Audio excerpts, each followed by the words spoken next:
Ismail, I am going to explain you about a lean canvas model.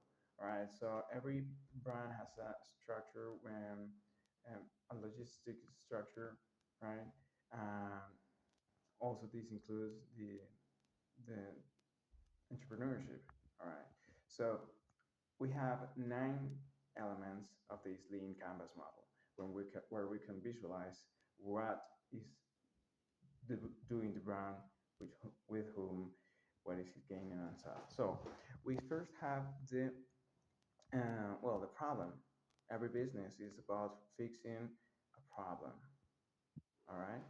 So we see the needs of somebody or of something, and we try to bring up the solution. Well, that's the fourth one. The second one is about the customer segment. Who do we want to help with this problem? The third is the unique value proposition, which is which is the value that we want to propose. So what is the solution going to be like different from others? All right. So after that, the fourth is the solution to the problem. All right.